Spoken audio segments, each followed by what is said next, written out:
And good morning to you all again.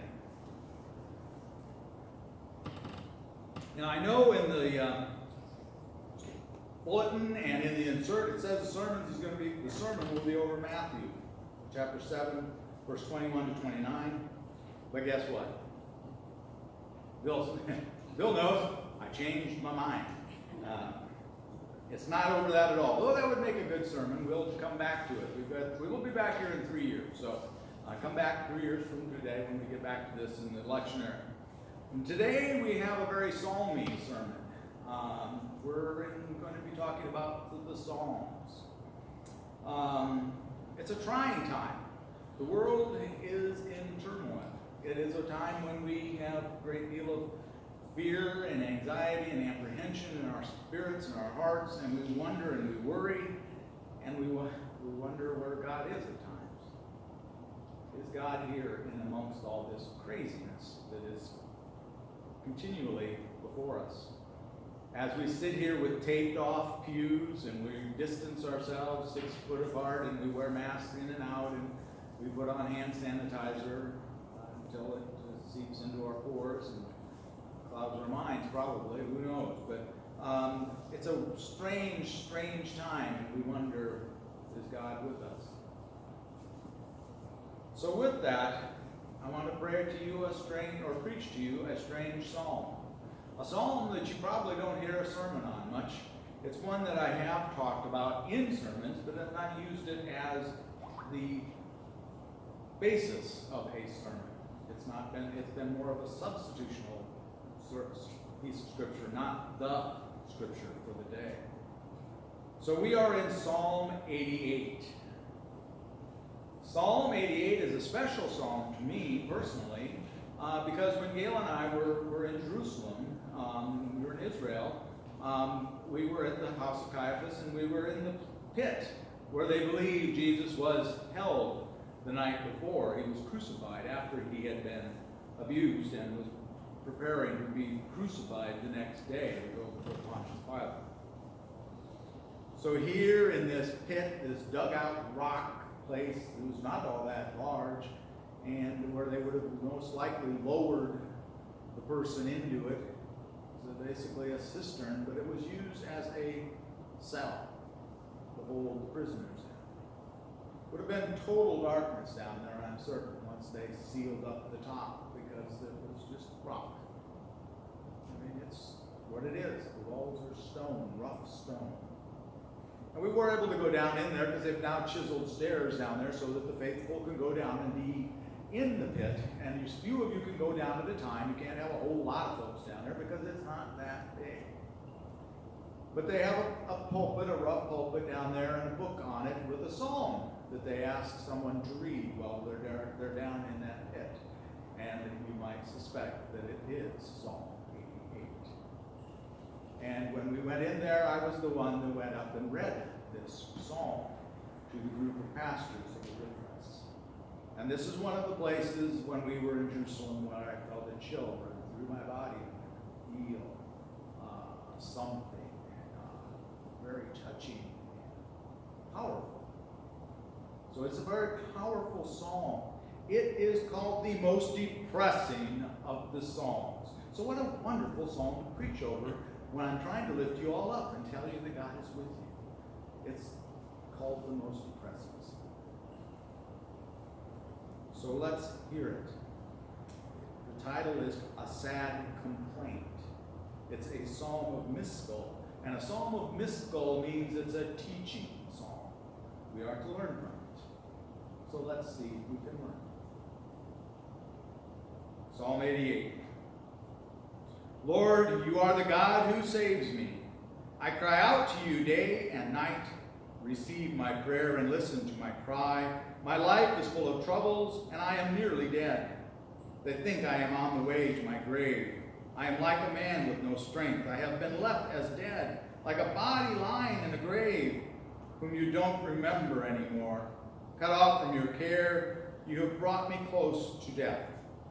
I am almost in the dark place of the dead. You have been very angry with me. All the waves crush me. You have taken my friends away from me and have made them hate me. I am trapped and cannot escape. My eyes are weak from crying. Lord, I have prayed to you every day. I have lifted my hands in prayer to you. Do you show your miracles for the dead? Do their spirits rise up and praise you? Will your love be told in the grave? Will your loyalty be told in the place of death? Will your miracles be known in the dark grave? Will your goodness be known in the land of forgetfulness? But Lord, I have called out to you for help. Every morning I pray to you. Lord, why do you reject me? Why do you hide from me? I have been weak and dying since I was young. I suffer from your terrors and I am helpless. You have been angry with me, and your terrors have destroyed me. They surround me daily like a flood. They are all around me. You have taken away my loved ones and friends. Darkness is my only friend.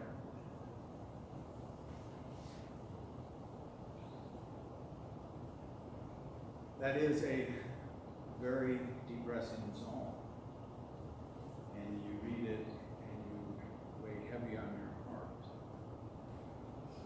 But before I dive into that psalm a little bit and perhaps try to convince you that it's not depressing at all, but rather that it's quite hopeful, let's look at a few other psalms, because as I said, this is a psalm-full sermon.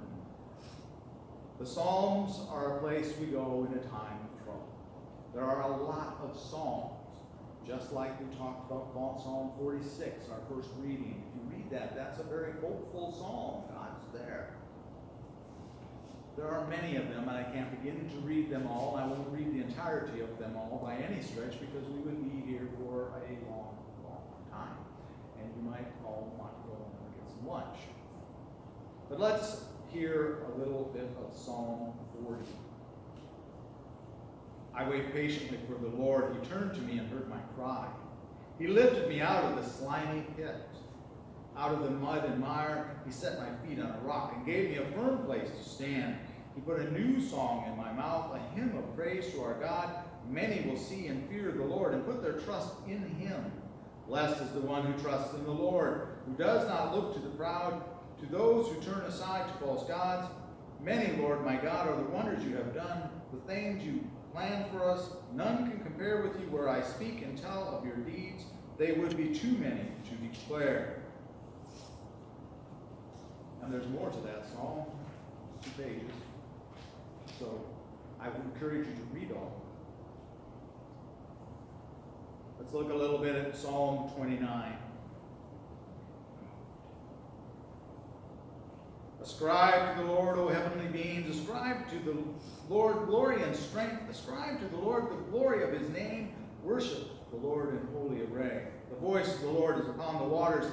The God of glory thunders. The Lord upon many waters. The voice of the Lord is powerful. The voice of the Lord is full of majesty. The voice of the Lord breaks the cedars. The Lord breaks the cedars of Lebanon. He makes Lebanon to skip like a calf, the Sirion like a young wild ox. The voice of the Lord flashes forth flames of fire. The voice of the Lord shakes the wilderness. The Lord shakes the wilderness of Kadesh. The voice of the Lord makes the oaks to whirl and strips the forest bare. And in his temple all cry glory. The Lord sits enthroned over the flood. The Lord sits enthroned as king forever. May the Lord give strength to his people. May the Lord bless his people with peace. And one of my favorite psalms as well. We'll read a little bit of Psalm 139. The inescapable God. O Lord, thou hast searched me and known me. Thou knowest when I sit down and when I rise up. Thou discernest my thoughts from afar. Thou searchest out my path and my lying down, and art acquainted with all my ways. Even before a word is on my tongue, lo, O Lord, thou knowest it altogether. Thou dost beset me behind and before, and layest thy hand upon me. Such knowledge is too powerful or wonderful for me. It is high, I cannot attain it. Whether shall I go from thy spirit, or whether shall I flee from thy presence? If I ascend to heaven, thou art there. If I make my bed in Sheol, thou art there. If I take the wings of the morning and dwell in the outermost parts of the sea, even there thy hand shall lead me, and thy right hand shall hold me. If I say, let only darkness cover me, and the light about me be night, even the darkness is not dark to thee. The night is as bright as the day, for darkness is as light with thee.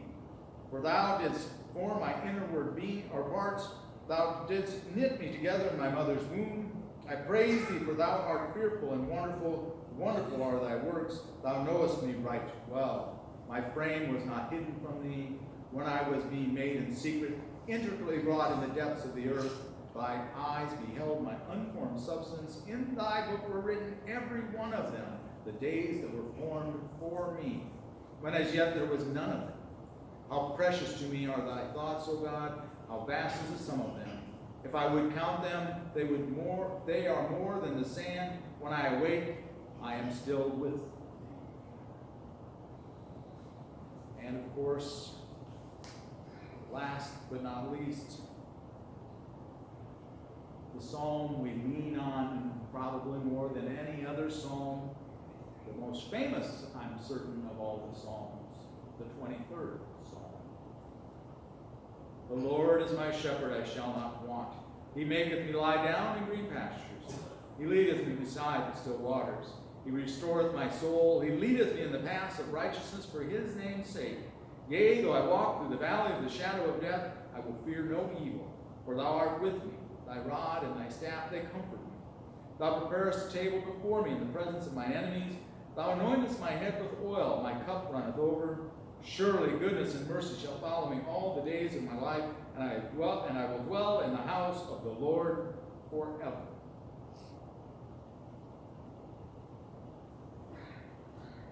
And as I've mentioned before, the valley of the shadow of the death is a real place. It's along the way to Jerusalem.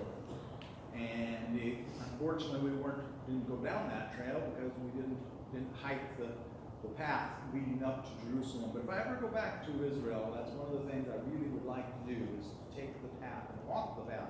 Though it's not something, I better do it soon because I'm not getting any younger. But it is something that where you can go through the valley of the shadow of death. And you can see this place where the criminals laid in wait to besiege you and attack you. And you needed the Lord's protection.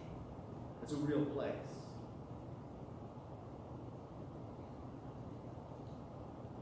Psalm 88, the most depressing psalm of all. I don't think it's actually that depressing. First of all, I want to point out, in the version that I read was a New Century version. The New Century version is a very modern translation, so it is an easy book to read and understand. It does, however, cloud a little bit of the history and the correlation. And so when I read Psalm 139 in the Revised Standard Version, was the version I read of that. And most versions, you hear in verse 8, if I make my bed in Sheol, thou art there. Sheol is the place of the dead. Even in the place of the dead, God is there with me. No matter what is happening, no matter where I am in this world, God is there. And in the 88th Psalm, verse 3, the last half, and I am nearly dead. The RSV translates that as, and my life draws near to Sheol. I'm drawing near to the place of the dead. This is why they translated it as, I am nearly dead. I'm drawing close to Sheol. But the 139th Psalm promises me when I'm in Sheol what? God is with me. He has not abandoned me. Even in the darkest hours, even as I walk through the valley of the shadow of death, thou art with me. You comfort me. I might be afraid, and I might be very afraid. And as I read Psalm 88, boy, things are tough. It's draining.